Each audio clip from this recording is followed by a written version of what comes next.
Today, we're going to dive into the story of a chemical that, honestly, started out as a miracle of science. I mean, it was in everything from your raincoat to your frying pan.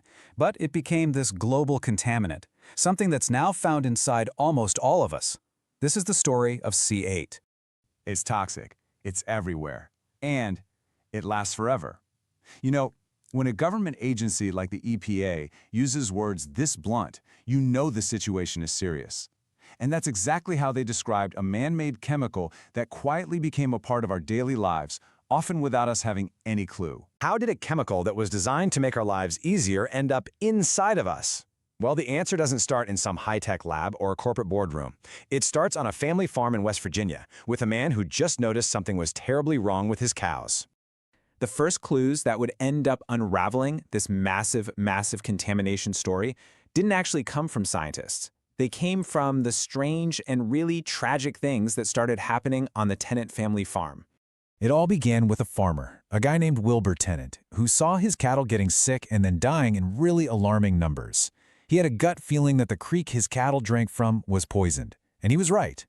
That creek ran straight from a landfill where the chemical giant DuPont was dumping its waste. His own personal tragedy and his refusal to back down is what triggered the very first tests of the local water, and that's what cracked this whole story wide open. So, the investigation that started on the Tennant farm pretty quickly led to this weird, mysterious compound being found in the water. Inside the chemical industry, it just had a simple code name, C8. So what is C8 exactly? Well, its scientific name is perfluorooctanoic acid, or PFOA for short. It's completely man-made, you won't find it anywhere in nature. The industry just called it C8 because of its 8-carbon chemical backbone.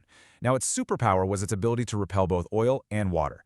That made it this amazing surfactant, an ingredient that helps smooth out the manufacturing for some of the world's most famous products. But here's the catch. Its greatest strength was also its biggest problem.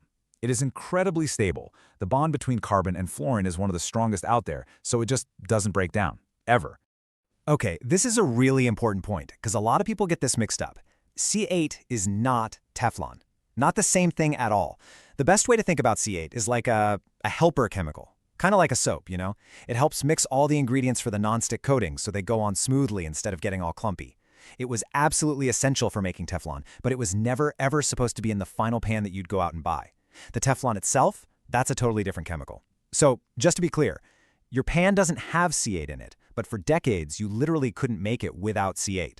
So as the lawyers for the Tennant family started digging, they uncovered thousands and thousands of pages of internal company documents. And these files, they revealed a really disturbing truth. DuPont had known about the potential dangers of C8 for decades. And when you look at the timeline, wow, it's just staggering. I mean, get this. As early as 1981, that's more than 20 years before any of us knew, DuPont found C8 in the blood of babies born to their own female workers, and they even noted that 2 of those babies had facial defects. Then, by 1984, their own secret tests confirmed it. They knew the chemical was getting out of the plant and into public drinking water. But did they tell anyone? Nope. The public wasn't told until 2002. That is an 18-year gap between what they knew and what they told people. Just let that sink in. Let's just zoom in on one specific moment, one date, because this is the point where there's really no more ambiguity about what the company knew is happening outside its own factory gates. This is from an internal DuPont memo. It's dated May 21st, 1984. And it says, right there in plain language, that C8 was in the public water systems of 2 different towns. They knew people were drinking this chemical, and they kept it quiet. So all this secret contamination had a devastating impact on the communities downstream from the plant. And one small town, directly across the Ohio River, well, it would become the epicenter of this entire crisis. Now, this wasn't just a local problem. As you can see on this map, C8 was eventually found in water supplies and landfills all across the United States. But the heart of the story, the place where the damage was most concentrated, was in one specific region, right along the Ohio River. And if we zoom in on that area, you can see the DuPont plant and the communities right around it.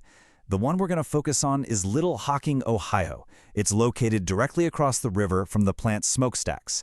This small rural community, it would become known as ground zero for C8 contamination. C8 is so incredibly persistent that it's going to stay in our environment and in our blood for many, many years to come. In humans, its half-life is somewhere between 3 and 8 years. That's how long it takes for your body to get rid of just half of what's in there. So the story of C8 started with what we all thought was a miracle of science, something that gave us non-stick pans and stain-proof carpets. But it leaves us with this really provocative question about the hidden price of innovation. And it kind of makes you wonder, what other forever chemicals might still be out there just waiting to be found?